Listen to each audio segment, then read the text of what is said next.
The first award today goes to our Distinguished Service honoree.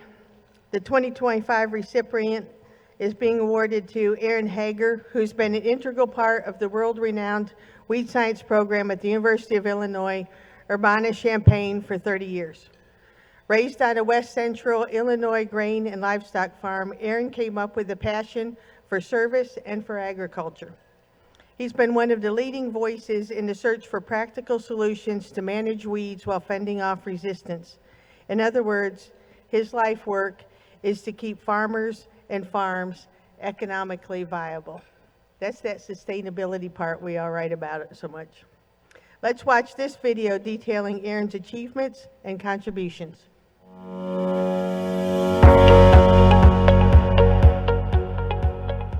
I actually was born and raised on a small family farm in the western part of Illinois. And if you would have asked me, way back when I was still a kid on the farm, what you wanted to do when you grow up, being a university professor would not have been the answer. I was going to stay home and take over the family farming operation once Dad retired. I realized there were two very important people in my life who did not share that vision.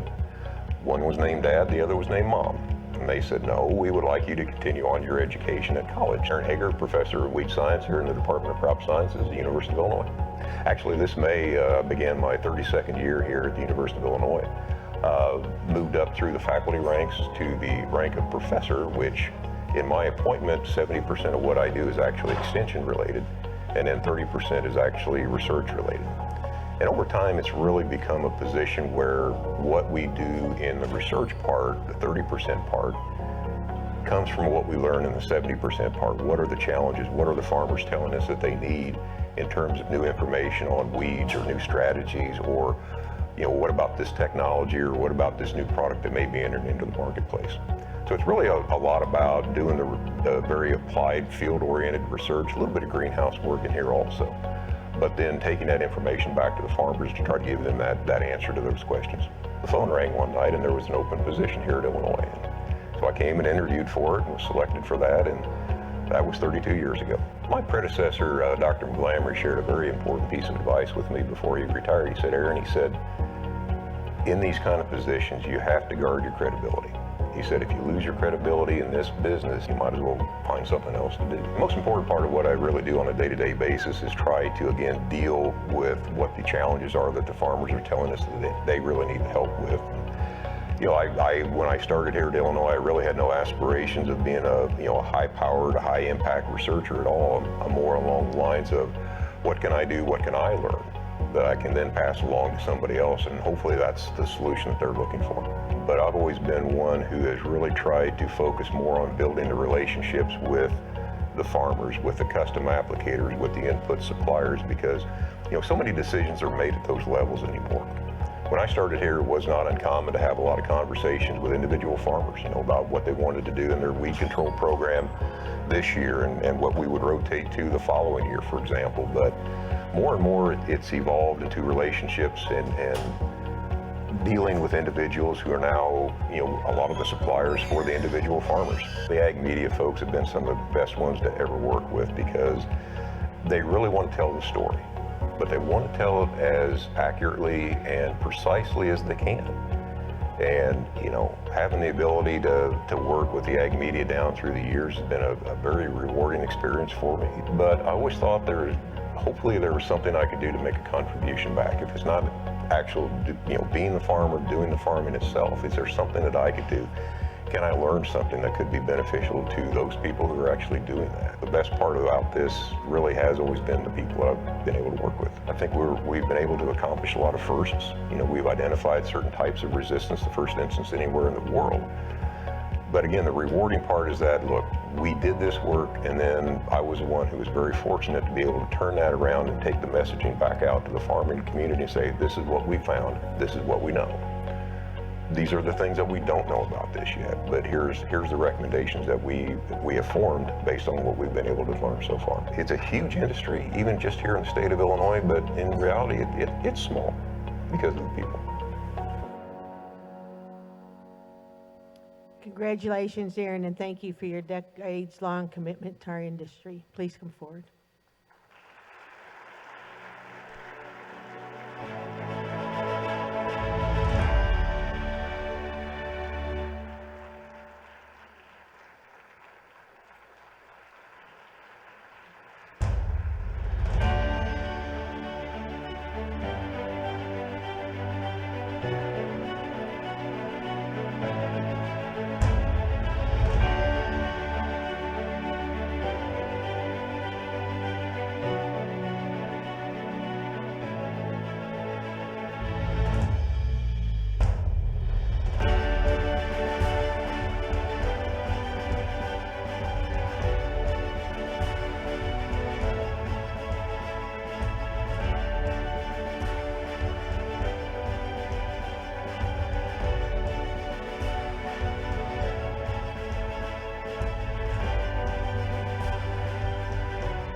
Well, it wasn't 10 minutes ago I told Greg Hillier, I said, the good news is I have no slides.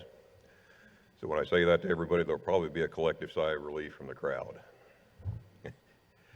But soon after Pam Smith called and asked if she could nominate me for this Distinguished Service Award, she sent me the list of past recipients. And it didn't take long for this farm kid from Western Illinois to realize he is way out of his league to even be considered for this, let alone stand before you as this year's recipient.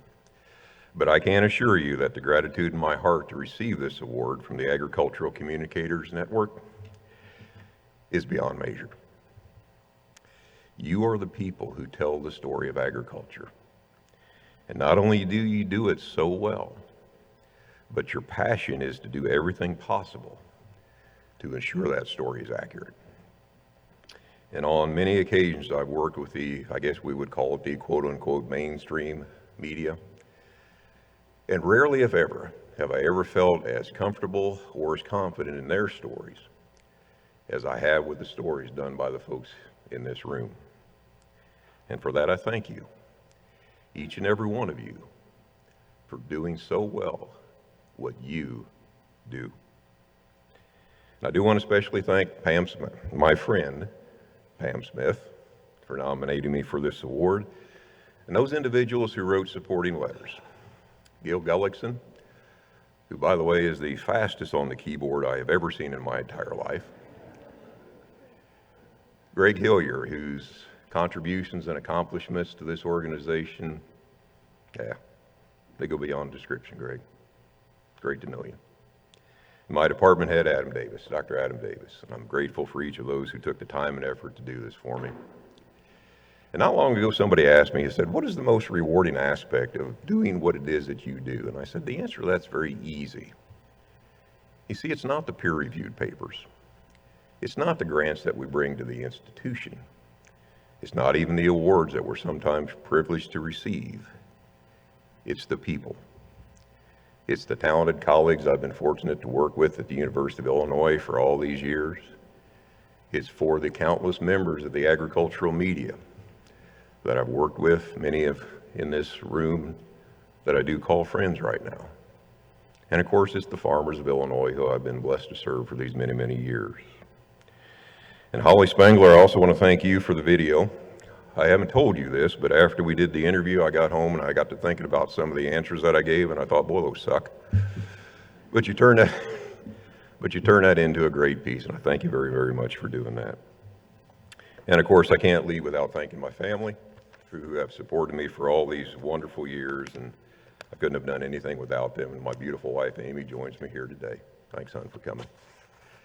And once again, thank you to the Agricultural Communicators Network for this award. I'm humbled, I'm thankful, and I'm very, very grateful. So thank you all again.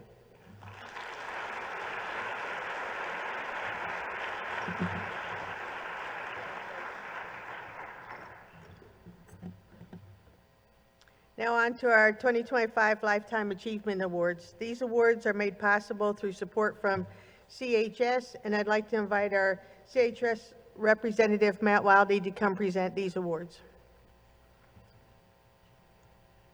Where's Matt? There he is. Well, he's coming up here. The 2025 Lifetime Achievement Award recipient is Greg Hillier, a man loved by everyone in this room. Everybody? Greg has served ACN through the years in various capacities, including the board and the Professional Improvement Foundation. He has always dedicated his time selflessly to the organization, determined to see our field flourish. Now let's hear about Greg's story in his own words. I grew up on the Cottonwood Valley Dairy Farm in southwest Iowa. I have to credit my uncle, John Harvey, for getting me interested in ag journalism. He was a member of AAEA and also a past president. So I went to Northwest Missouri State University for 2 years, then transferred to Iowa State University, where they had a really good ag journalism program. My first job right out of college was as a field editor for Wallace's Farmer magazine. I still remember telling my dad and my twin brother as I loaded up the car headed to Des Moines. I told them that if this writing gig didn't work out, I'd come back to the farm. So I stayed at Wallace's Farmer for a couple years and then had an opportunity to move to St. Louis and work for the American Soybean Association for their magazine Soybean Digest. I was there for about 6 months, and the editor announced that he was leaving to go back to the farm. So all of a sudden they named me editor of the magazine. All of a sudden I found myself 25 years old and heading up a national farm magazine. That was definitely a deer in the headlight moment. So I stayed there until about 12, 13 years. And then the magazine was sold to Web Publishing Company. All of a sudden we were all out of a job. So I was always interested in getting into public relations. So I took a job with Miller Meester Advertising in Minneapolis as an account supervisor in public relations. American Cyanamid was our big account. Had a blast working at the agency, learned so much on that fast-paced world. But a couple years later, I got a call from Farm Journal. They were looking for a managing editor for Hogs Today magazine. So I decided to get back into the magazine business and worked with Dean Houghton, who was the editor. It was a really interesting time to be reporting on the hog industry. We were seeing a big transition from the independent hog producer to a more vertically integrated business. And when I think about it, you know, I worked for Hogs Today magazine and Soybean Digest. I think I might be the only pork and beans editor in the industry. At least that's my story. I'm going to stick to it. After a few years, I got a call from Jack Odell at Progressive Farmer magazine. And he told me that he was looking to hire 2 editors to elevate the magazine. So he hired myself and Jim Patrico away from Farm Journal, and we were senior editors for the magazine. I was hired to cover crops, and Jim was hired to follow the farm equipment industry and be the photographer. I still remember our first meeting in Birmingham. Jim and I walk into this huge conference room. There sitting at the table was Dale Dieterling, Earl Manning, and Tom Curl, all past presidents of AAEA, and here were 2 Yankees coming in to tell them how to help elevate the magazine. I guess we did okay. I was promoted later as executive editor, and then after that, a few years later, to my current position as editor-in-chief of Progressive Farmer magazine.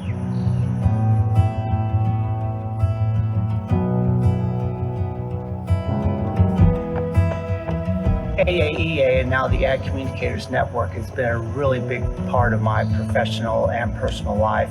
I've met lifelong friends to the organization and have learned so many new skills attending various workshops and the annual meeting.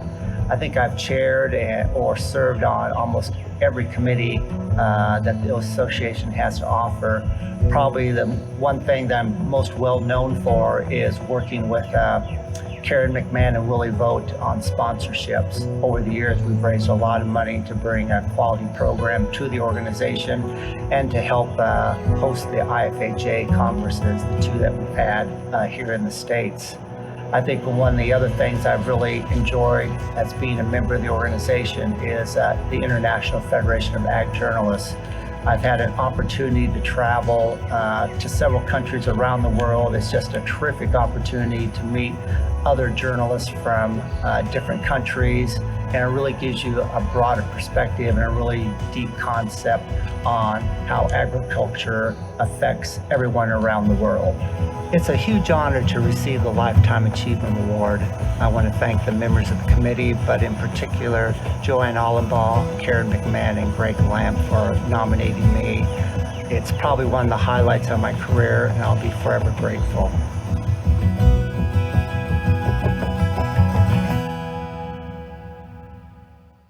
Congratulations, Greg. Please come forward.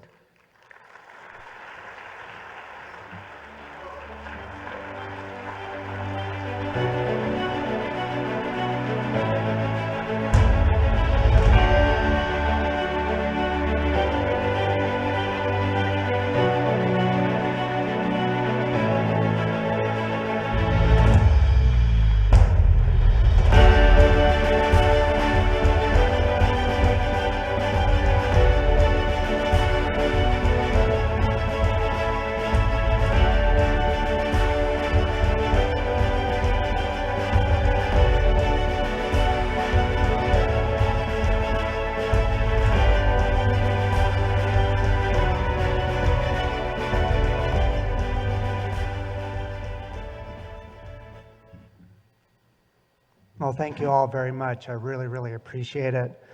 As you can tell, this organization has meant a lot to me over my career. Lori Mott and I were talking earlier this morning. We harked back to many years ago. We were sitting in a conference room near Kansas City where we talked about forming the Ag Media Summit, and look where we are today. So it's been, again, very gratifying to be a member of this organization and getting to know so many of you. I know my name is on this award, but I've had lots of help over the years. I share this award with the many, many people, talented people I've worked with over the years, and those mentors who took the time to share their knowledge and expertise with me. Most of all, I share this award with the person who's been my rock and foundation. She's been my biggest supporter and cheerleader over the years, pulled me off the ledge a few times, and that would be my wife, Julie. So, love you, babe.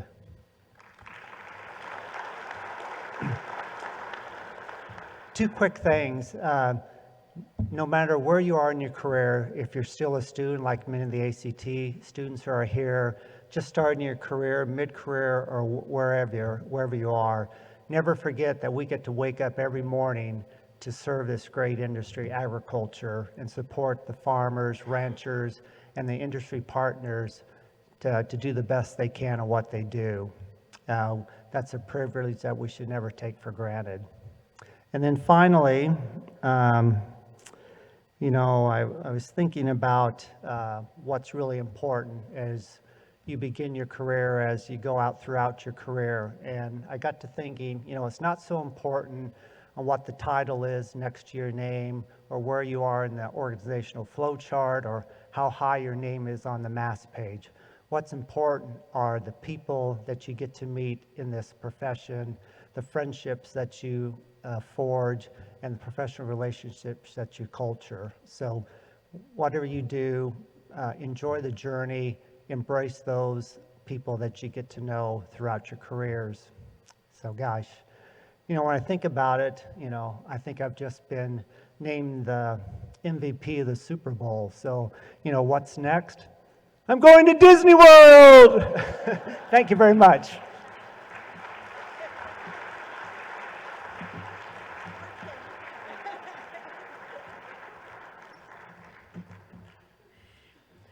Congratulations again, Greg. And now I'll turn it over to Julie Deering, Chair of the ACN Professional Improvement Foundation, to present the 2025 Andy Marquardt Horizon Award.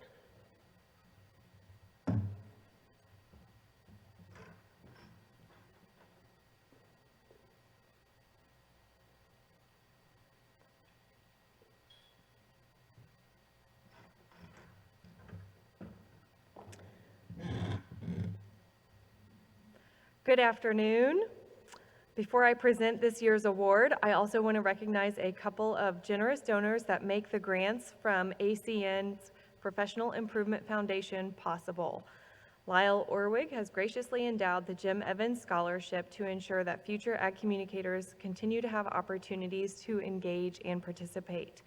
And Den Gardner with Gardner & Gardner Communications, along with John Deere's original contribution, have underwritten the award that I'm about to present, the Andy Marquardt Horizon Award. So please help me give both of these donors a big round of applause.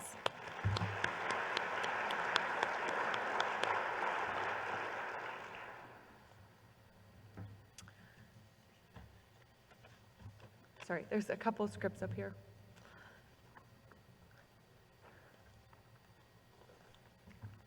The Andy Marquardt Horizon Award is an annual award given to an ACN member who embodies the youthful vigor, energy, passion, dedication, and creativity shown by Andy and his volunteer work for ACN for many years.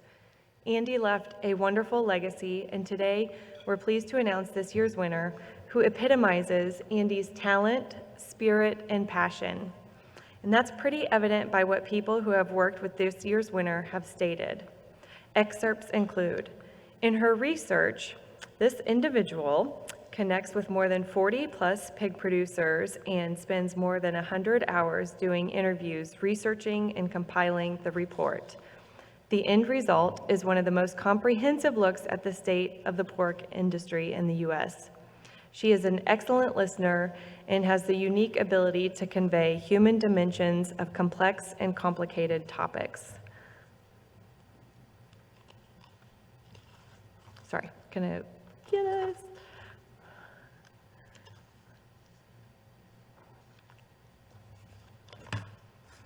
She has devoted a significant amount of time leading the Future Ag Communicators Committee with ACN and building programs to engage students in contests and mentorship.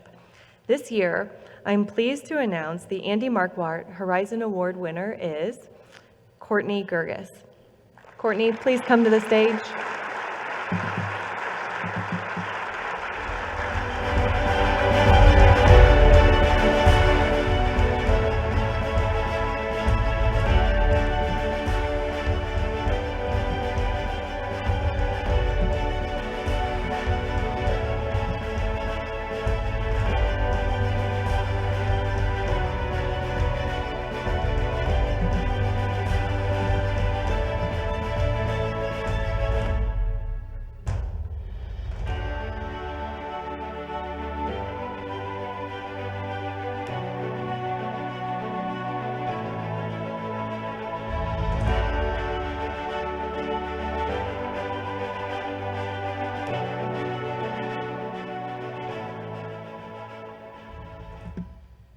Well, thank you. This is exciting. It's truly an honor to be part of Andy Marquardt's legacy, and there's so many people that have been on that list. It's an honor also to be listed among them, and thank you to Den and PIF and all who make this possible, John Deere, and yeah, thank you so much. And to the students, I just want to encourage you again, just continue to stay involved, and you'll be on this stage. Thank you.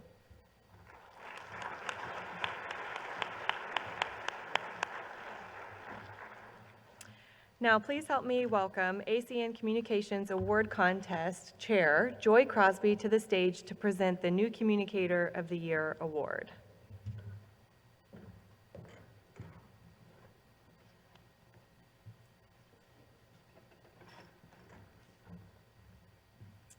Thank you, Julie. The ACN Communicator of the Year Award is dedicated to the communicator who exhibits high quality, creativity, and clarity in all aspects of their communications. Candidates also have to place in other categories within the Marcom contest. Here's what the judges said about this year's winner. Great use of a variety of mediums for one message. It provides a sense to the viewer that this is a campaign. The portfolio is grounded, credible, and brand aligned. You can tell every piece was built with intention. Overall, this felt like a strategic portfolio, not just a good communicator, but someone who deeply understands their audience and the role of messaging in shaping industry trust. And the 2025 Communicator of the Year Award goes to Lindsay Graber-Rumpf with Certified Angus Beef.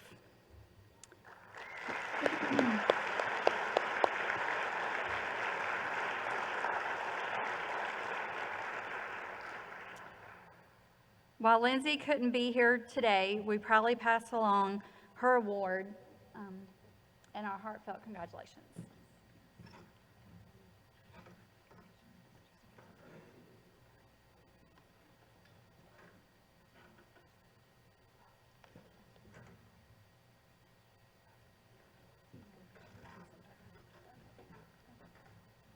We'll take a picture to send to her.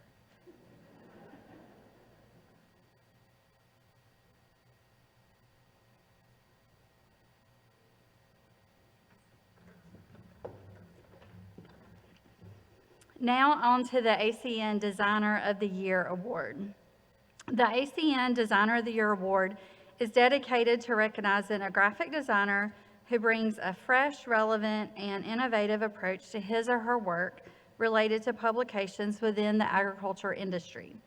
Also, this person takes risk with design projects and succeeds.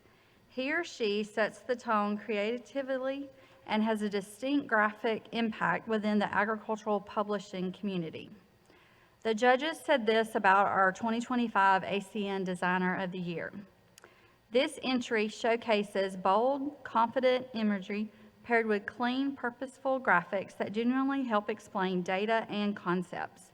There's an expert use of negative space, both in the design and in the photos themselves, which makes each layout feel intentional and uncluttered. The layering on photos and thoughtful masking on type treatments added sophistication without feeling over-designed. Features are given plenty of room to breathe, which gives the artistic elements space to shine. Our 2025 Designer of the Year is Amy Goman with Cole McBoy. Please come and accept your award.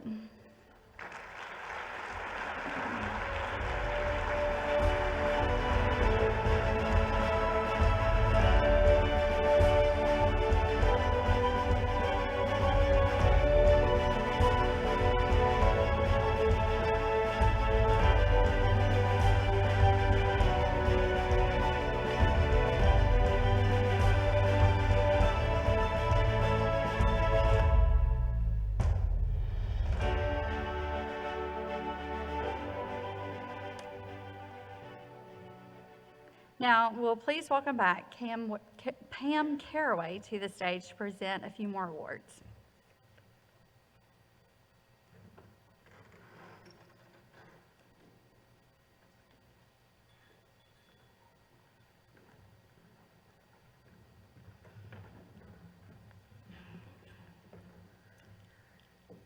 Thank you, Joy. Would Taylor Martin please come forward to help present the writing awards? I have to tell y'all, I got the pleasure of working with Taylor when she was an intern, and she gives me more credit than I deserve, but for those of you who are working with students or who have worked in students, this is what happens when you do really well with somebody.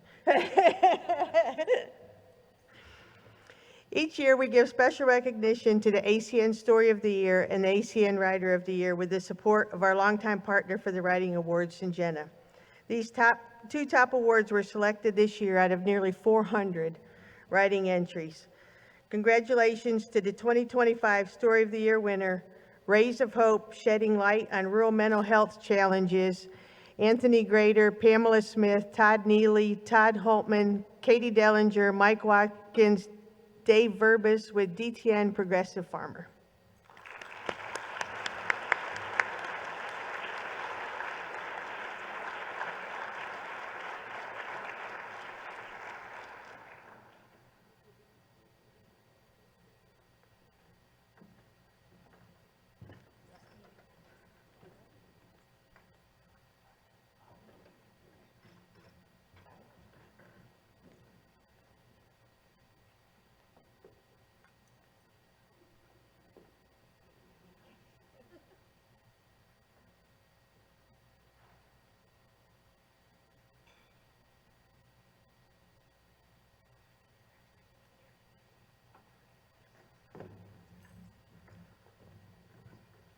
Now it's time to reveal our Writer of the Year. This award is based on the rankings given by our team of writing judges after they read candidate portfolios of 3 stories chosen in advance by the writers. Candidates have to place in a category in order to be in the running. Here's what our judges said about the person they chose as our Writer of the Year for 2025. You have the ability to grab hold of your reader and hang on to them until the very end. Your sources and the places they live and work come to life under your descriptions. Your writing style shows the reader rather than tells the reader about your sources and their situations. Your stories are a joy to read. Help me congratulate Katie Knapp, 2025 ACN Writer of the Year.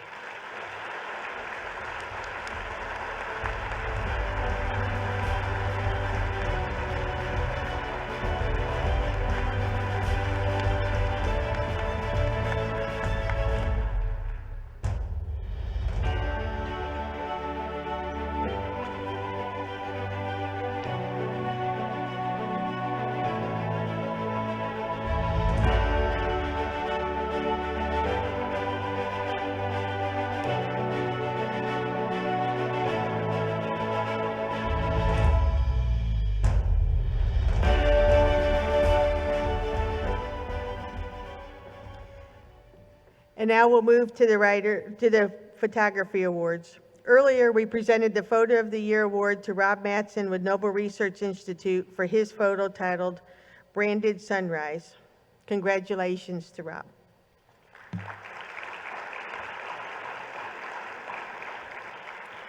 The Photographer of the Year award is given to the photographer whose portfolio of 20 entries shows originality, technical excellence, and versatility.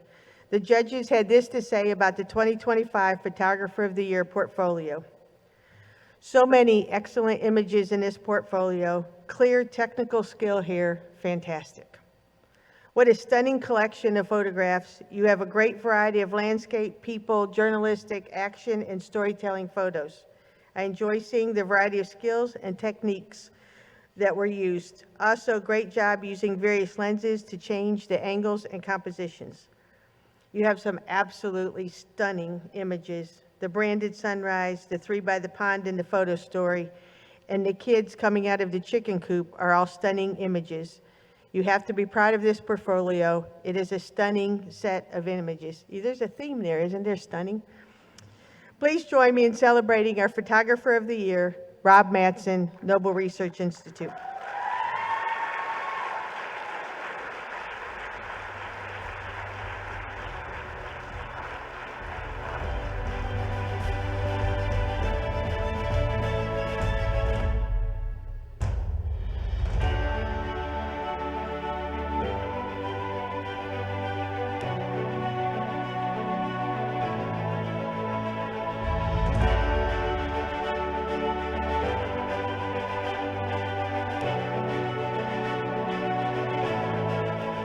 Congratulations to all of our award winners this afternoon.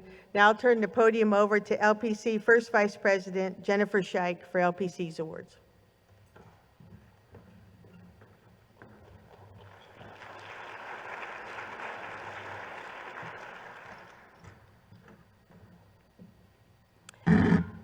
Gosh, there's no way to make this not awkward, is there? Sorry about that, guys.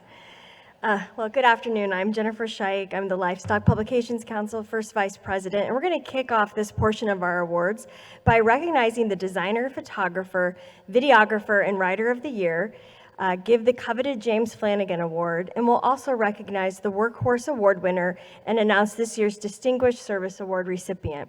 We'll wrap it up by recognizing the headliner, award winner, and the Hall of Fame honoree. So at this time, I would like to introduce the LPC Contest and Awards Committee co-chairs, Macy Igo and Shelby Deem.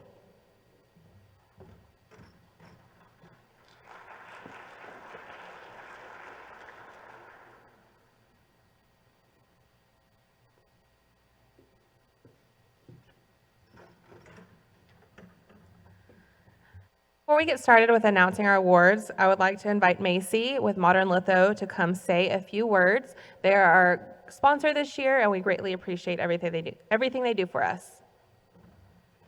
Thanks, Shelby. Like she said, my name is Macy Igo, and not only do I have the pleasure of co-chairing the committee with Shelby, but Modern Litho also has the honor of sponsoring the event.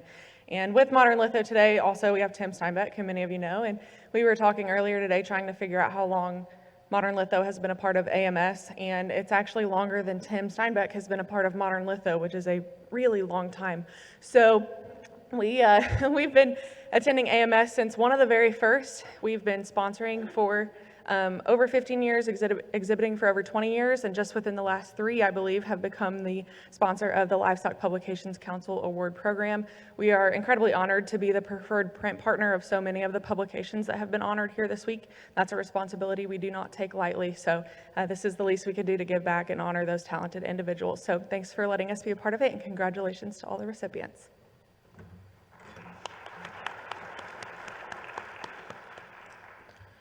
First, we will award the Designer of the Year. The 2025 LPC Designer of the Year is Ryan Katz with Angus Media. Please come and accept your award.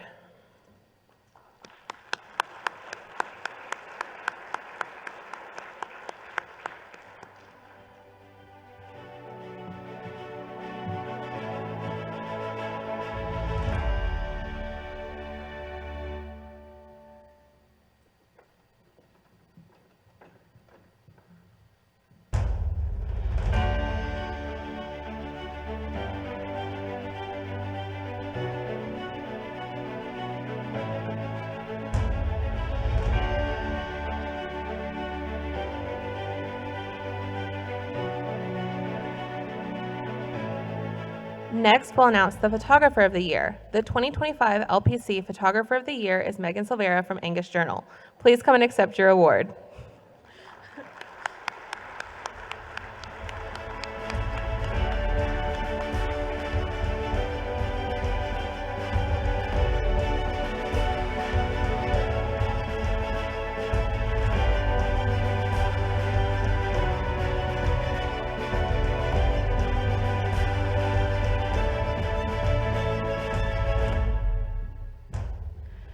Next, we'll announce the Videographer of the Year. The 2025 LPC Videographer of the Year is Stacy Young with Innovation Media. Please come and accept your award.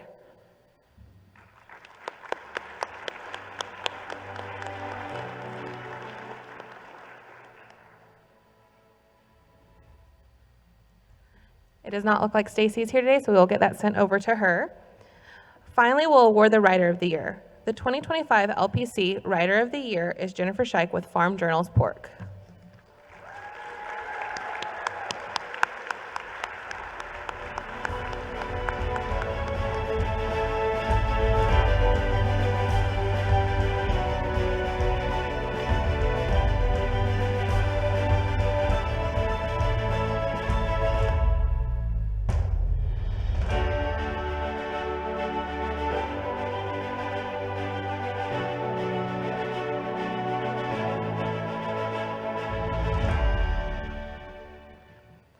The James Flanagan Award is given to one publication that has shown great improvement over the course of 3 years.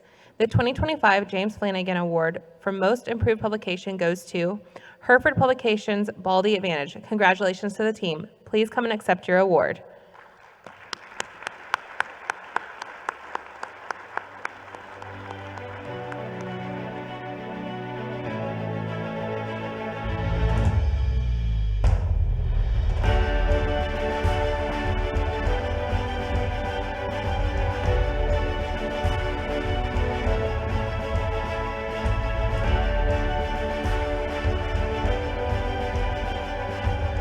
At this time, I will call Jennifer Scheich back to the stage to present the Ed Bible Distinguished Service Award.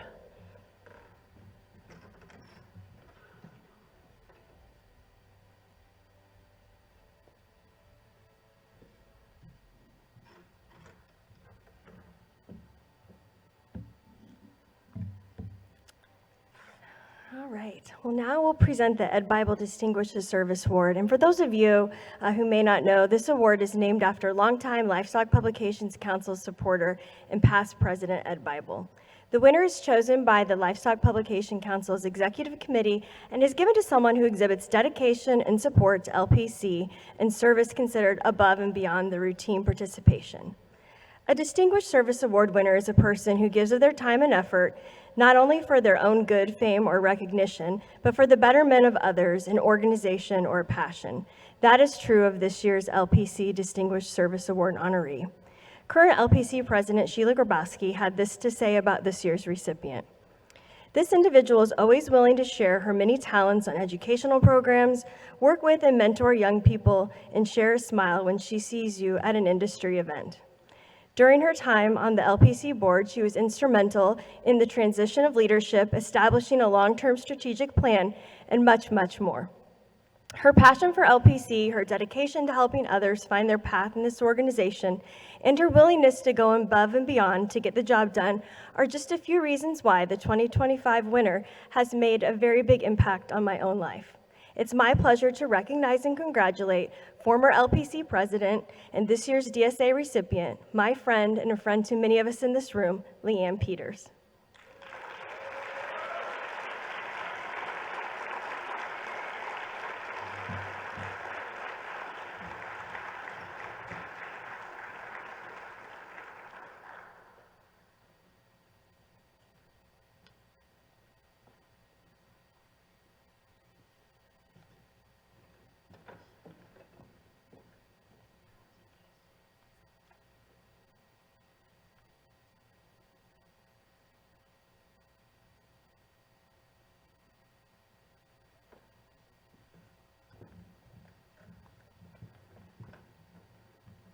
Okay, at this time I would like to welcome Christina. how about Katrina, one of my dearest friends, to the stage to present the Headliner Award.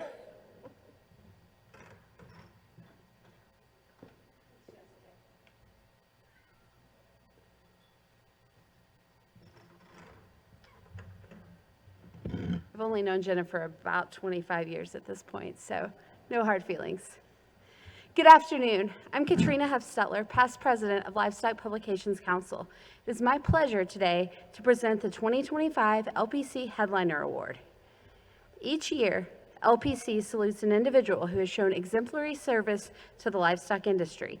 Some of the past winners include Temple Grandin, Minnie Lou Bradley, and Dan Hogue. This year's Headline Award winner is Paul Engler. While we are awarding this posthumously, we are fortunate enough to be able to hear from him in his own words how he got started in this industry he had such an impact on.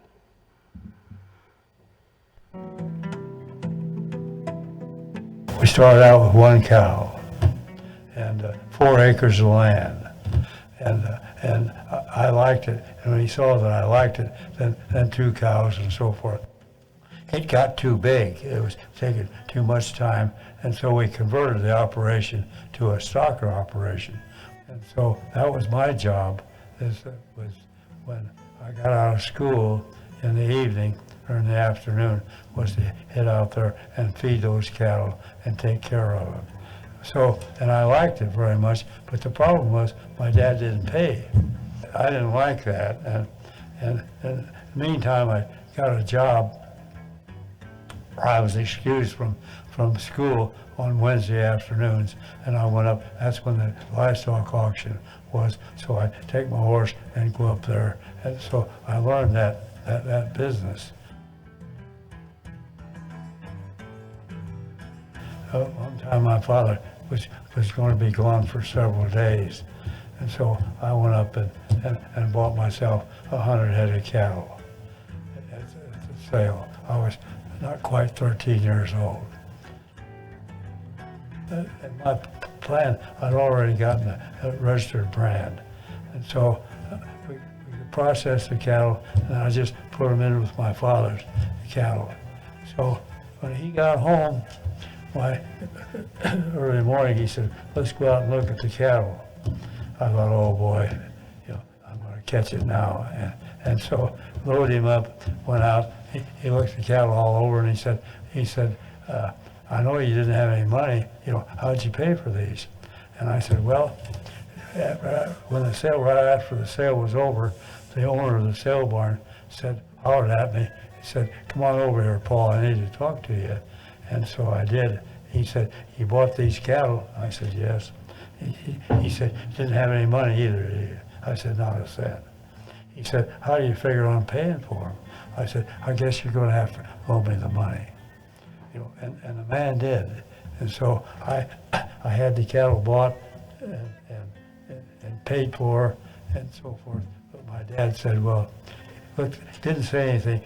Looked at the cattle, and he said, let's go down to the bank.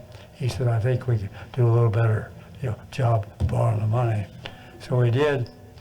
Got that done, signed the notes, mortgages, so forth, went out to get in the pickup, and I'll never forget to this day, my dad, I was waiting for him to, blow the cork, but instead of that, he stuck out his hand and he said, son, I'm proud of you. And that stayed with me. I can remember it just like it was yesterday.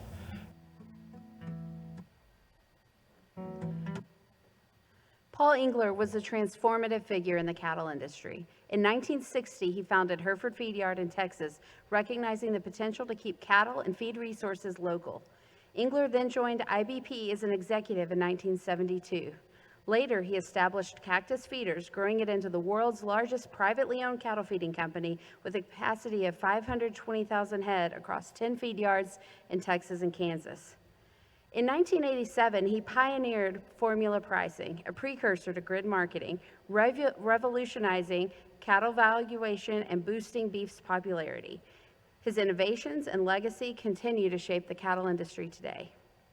Engler's contributions earned him numerous accolades, including induction into the Cattle Feeders Hall of Fame, the National Cowboy Hall of Fame, and the Meat Industry Hall of Fame. He supported future generations through the Engler Agribusiness Entrepreneurship Program at the University of Nebraska-Lincoln, the Paul Engler College of Agricultural and Natural Sciences, and the Paul and Virginia Engler College of Business at West Texas A&M University. Engler valued the opportunities that God and the business world provided him, and as a result, his legacy is not confined to this lifetime. The family of Paul Engler is unable to join us as their foundation is meeting today as well, but they send their regards and thanks for this award. They know it would have been a great honor for him to be able to accept it. And while they can't be here, please join me in a round of applause for the 2025 Headliner Award, Paul Engler.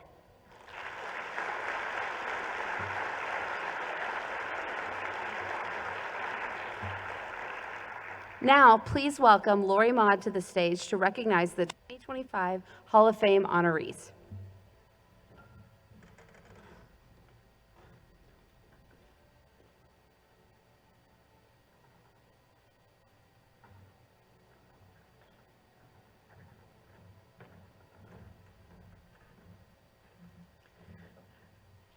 Good afternoon, everybody, and it is my honor. Today, Livestock Publications Council annually inducts one of its distinguished leaders into our Hall of Fame. Those inducted are recognized for their contributions and their service to the livestock communications industry. It is my pleasure to introduce you to this year's LPC Hall of Fame inductee, Wes Ishmael. Please watch this video highlighting some of Wes's accomplishments in the industry.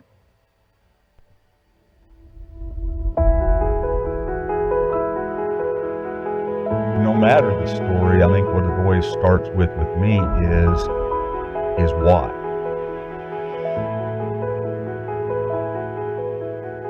Especially this day and age, and I'm not talking so much about like in this business, I'm looking more broadly, societally, culturally, etc.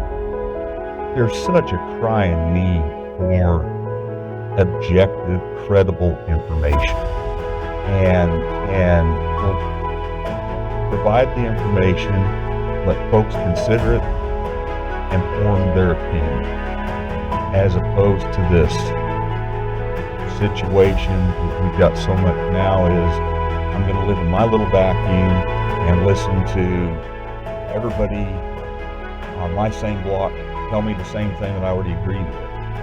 So I think that, that need has always been there, but I think more so today broadly. And then within agriculture, more specifically the cattle business, my goodness, there's so much and so fast. Whether you talk about genomics or you talk about AI as it relates to diagnostic tools in a feedlot, etc. All that stuff just is moving so fast that it's an opportunity, but I think also, especially if you're doing what I do, it's a responsibility to try to identify, sort the wheat from the chaff, and identify, here's what could be most helpful to my audience.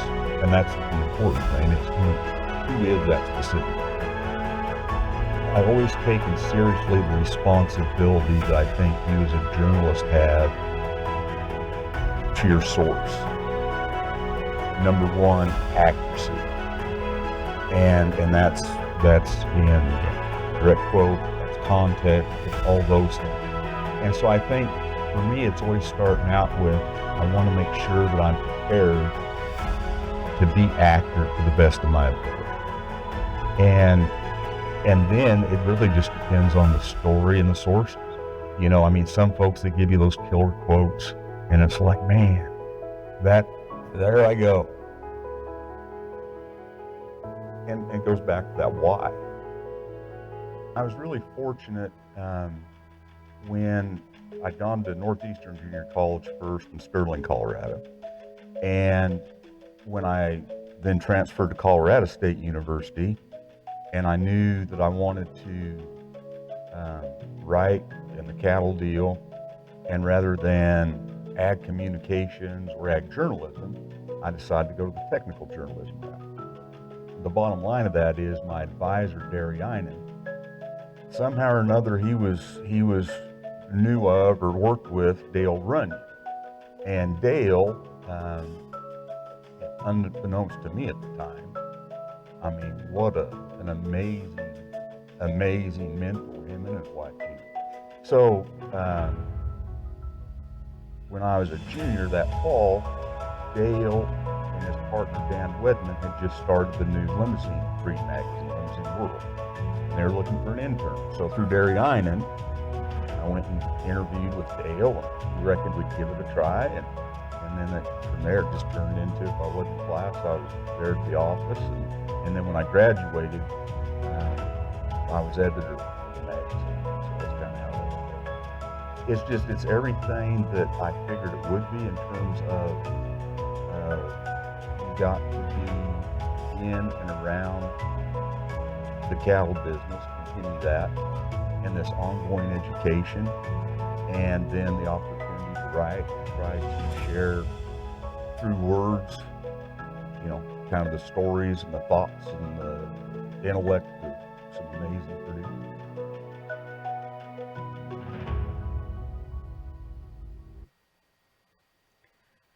So I had the privilege of serving on the board of directors with Wes when he was our president in 2003. And I can still remember the first time I met him. It was my first LPC meeting I ever went to in Breckenridge, and Geraldine Johnson at the time, and Angie Denton and I road trip to Breckenridge together. And we went to it was like a cabin evening type thing out in the country, and they had a live band. And so the first time I ever met him is he pulled me on the floor and we were two-stepping. So I've two-stepped with him. We've raced armadillos together.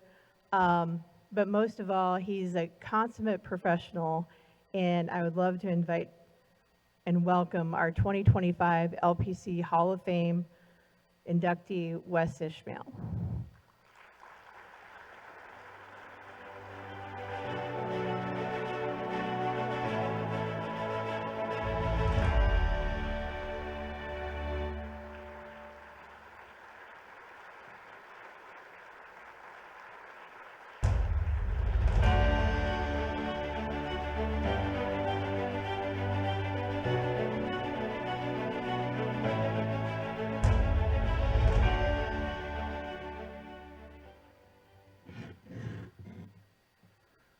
Well, thank you all so much. Lori, thank you for the nomination and the folks that wrote the recommendation letters and et cetera.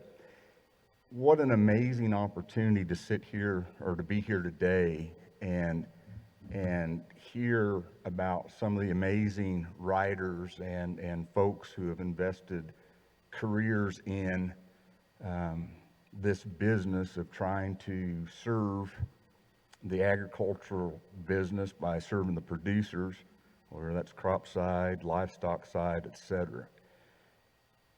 And it's completely humbling to be, to receive this award, because I've known a lot of those folks that are in the Hall of Fame, and I've learned from a lot of those folks.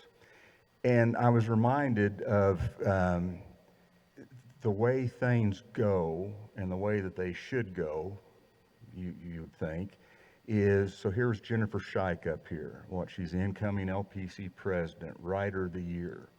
The first time I would have ever seen Jennifer Scheich, she would have been, if I recall, a Forrest Bassford Student Award winner for LPC. Don't know how many years ago, doesn't matter, but to see folks like that get a foothold and just keep on going and going and going.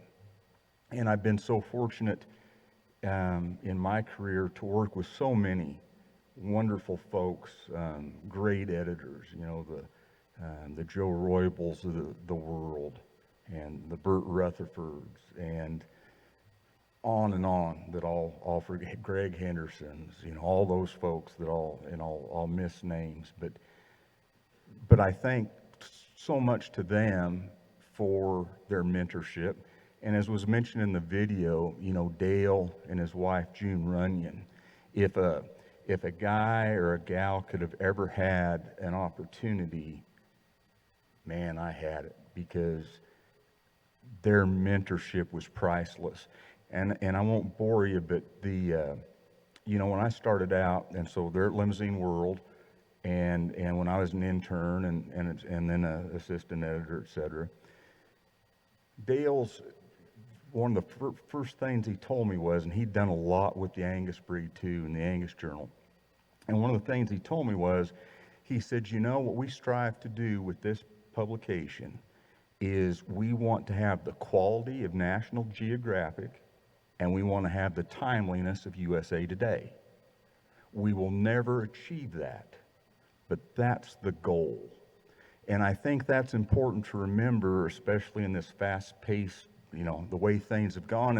And it's also, I had a chance to sit in on the AI writing in the AI world, and I appreciated so much that for all this we think about, it's the bottom line of it was write well, write accurately.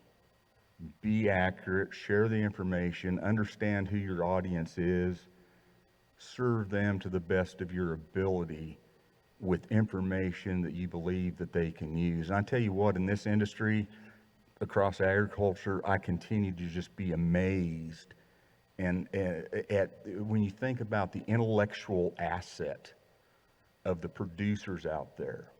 And it has been such an amazing opportunity. It's just a continuous education.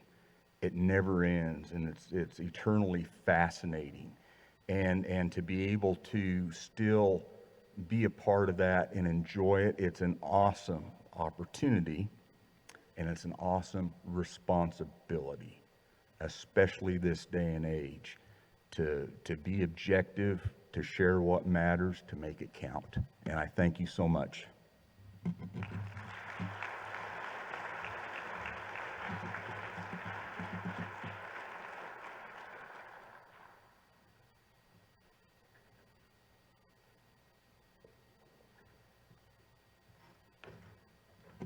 Okay, we're almost done here today. First, I want to say a big congratulations to all of our award winners here today. Please give everybody a round of applause.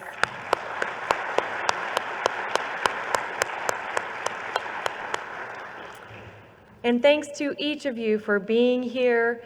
It is so important to take the time to invest in yourself, in improving your skill set, and reconnecting with friends, and just a sincere delight and rich tradition of Ag Media Summit, to recognize the people who make such an impact on the industry and truly excel at their craft. Before we go, I'd like to quickly announce the PIF raffle prizes, which we've been shamelessly plugging the last couple days that we've been here. So we did sell over 200 tickets and broke the $5,000 mark. So thank you to everybody who bought a raffle ticket and donated. The winners are, we did a digital drawing, and so those just came in via text. The winner of the Washington Wine and Fishing Experience is Jess Hall, ticket number 98. The second prize, which is the Hadrick Ranch Beef Bundle, ticket number 243, Katie Figge. And the last prize package is the Ag Media Summit registration for 2026. And that is ticket number 16, Jennifer Scheich. So, thank you again to everybody who purchased a raffle ticket. We sincerely appreciate it, and the trustees take their job very seriously and how those dollars are allocated, and Ag Media Summit is a big part of that. So, thank you. As we close this luncheon, I'd like to remind everyone that we have 2 more blocks of session starting at 3:15 this afternoon. Please continue celebrating each other and the success of your teams next door in Grand 5 with dessert. We ask that you mark your calendars for the 2026 Ag Media Summit, planned for July 18th through the 21st in St. Louis. And again, it is my sincere hope on behalf of the Ag Media Summit Steering Committee that you've had a fantastic conference that fills your cup as you go back home or wherever your next adventure takes you. Thank you for your energy and enthusiasm. God bless and safe travels.